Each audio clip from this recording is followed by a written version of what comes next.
안녕하세요. 책 읽어주는 한사련입니다. 이영은 교수님의 대한민국 이야기 20번째 시간인데요. 읽어드리도록 하겠습니다. 문명 사이 대전환, 협력자들, 신일 내셔널리스트. 다시 제 인식으로 돌아오겠습니다. 조간자 교수의 민족의 힘을 욕망한 친일 내셔널리스트 이광수는 친일파의 대표주자로 알려진 이광수의 정신세계를 분석한 것입니다.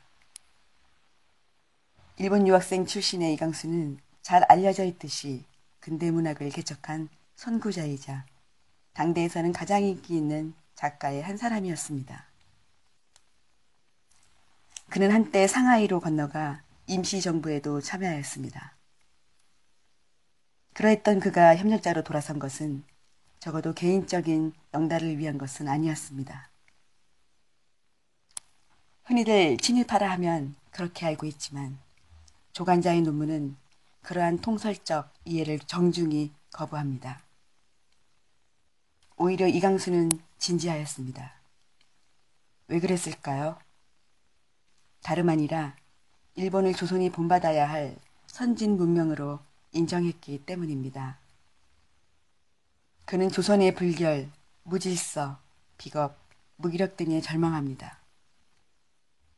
그러한 야만의 조선이 일제에 적극적으로 협력하여 일본인처럼 깨끗하고 질서 있고 용감하며 협동하는 문명인으로 다시 태어나는 길이야말로 조선민족이 재생할 수 있는 길이라고 믿었습니다.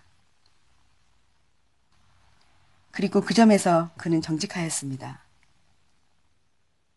조간자 교수는 그러한 정신세계의 이광수를 친일 내셔널리스트라고 부르고 있습니다.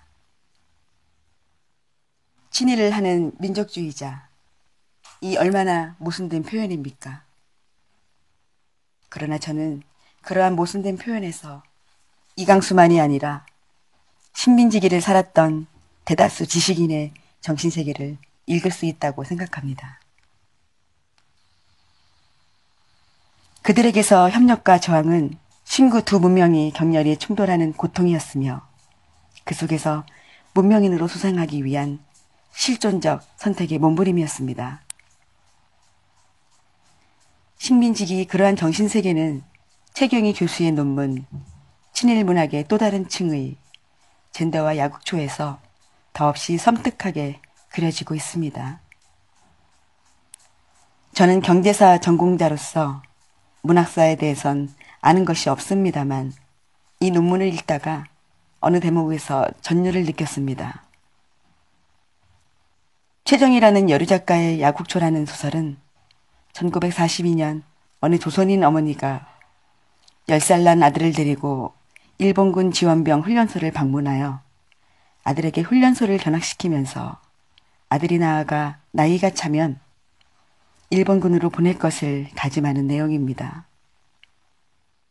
아시아 태평양 전쟁이 한창이던 1942년, 일제는 1944년부터 조선에서도 징병제를 실시할 계획을 발표합니다. 이러한 시국에서 최정희의 야국초는 두말할 필요 없이 선전의 목적으로 쓰인 친일 문학이지요.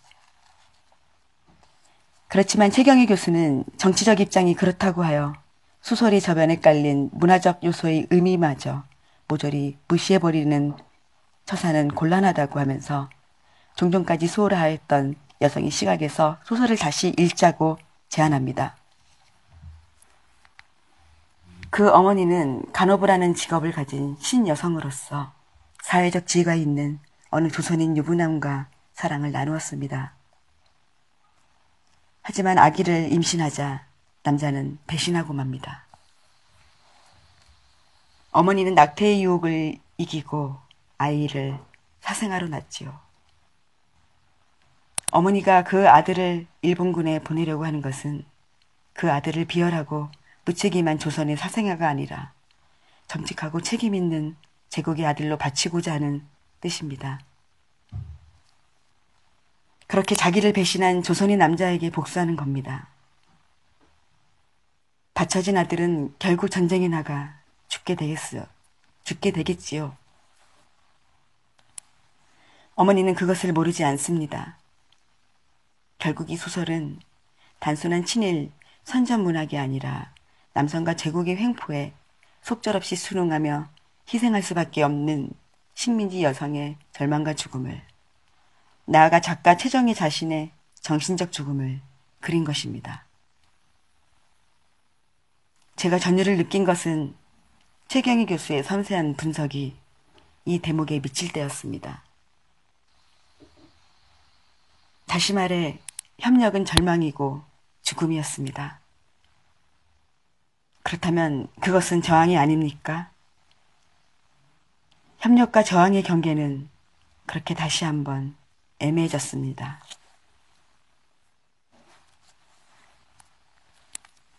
제국의 2등 시민으로서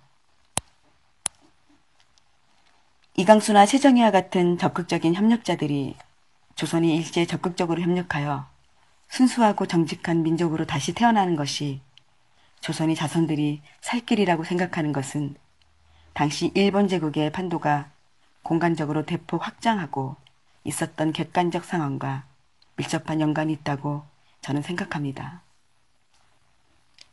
1931년 일제는 만주를 침략하여 만주국을 세운 다음 1937년에는 중국과 전면전을 벌여 중국의 주요 도시를 점령하였으며 1941년부터는 미국과 태평양 전쟁을 벌여 동남아시아와 호주를 제외한 남태평양 전역을 장악하지요. 일본 제국은 실로 솟아오르는 태양처럼 빛나 보였습니다. 그 일제로부터의 독립은 실현 불가능으로 보였습니다. 그 대신 넓어진 제국의 판도는 조선인에게는 자연스럽게 제국의 2등 시민 지위를 부여하였습니다. 원래 내선일체라 했지 않았습니까? 그렇게 조선인 스스로 2등 시민을 자처하면서 반도를 벗어나 만주로, 중국으로, 동남아로 활발히 진출하였던 것이 1930년에서 40년대였습니다. 그 점을 잘 보여주는 제 인식에 실린 논문이 김철 교수의 몰락하는 신생, 만주의 꿈과 농군이 오독입니다. 이 논문도 문학의 문외 아닌 저에게 큰 자극으로 읽혔습니다. 이 논문에서 김철 교수는 식민지기 민족문학을 대표하는 것으로 알려져 온 이태준의 소설 농군이 실은 일제의 만주개발 정책에 잘 부응한 국책 소설이라고 잘라 말합니다. 친일문학을 지금까지 민족문학이라고 간주했다니 그럴 수도 있는가 싶을 정도로 어이가 없습니다만 김철 교수의 해부는 날카롭기 짝이 없습니다. 1938년 이태준은 몇 사람의 문인과 동행하여 만주를 여행합니다. 만주로 이민 간 조선농민의 마을을 시찰할 목적이었었지요. 그 마을은 1931년에 이른바 만보산 사건으로 유명한 마을이었습니다. 1931년 만보산에 들어온 조선농민은 만주의 밭을 논으로 개간하기 위해 20여리나 떨어진 강에서 물을 끌어들입니다. 그 과정에서 그들이 토민이라고 무시한 주변의 중국 농민과 충돌이 발생합니다. 중국 농민들의 땅을 함부로 침범했던 것이지요. 중국 농민들이 들고 일어나 수로를 파괴하자 조선 농민들은 일본 영사관의 도움을 청하여 중국인들을 물리칩니다. 그 과정에서 쌍방에 사람이 죽거나 다친 일은 없었습니다. 그런데 그해 7월 국내 조선일보가 만주의 중국인들이 조선 농민을 습격하여 많은 사람이 죽고 다쳤다는 오보를 내지요. 그러자 전국 도처에서 화교들에 대한 물리적 공격이 벌어집니다.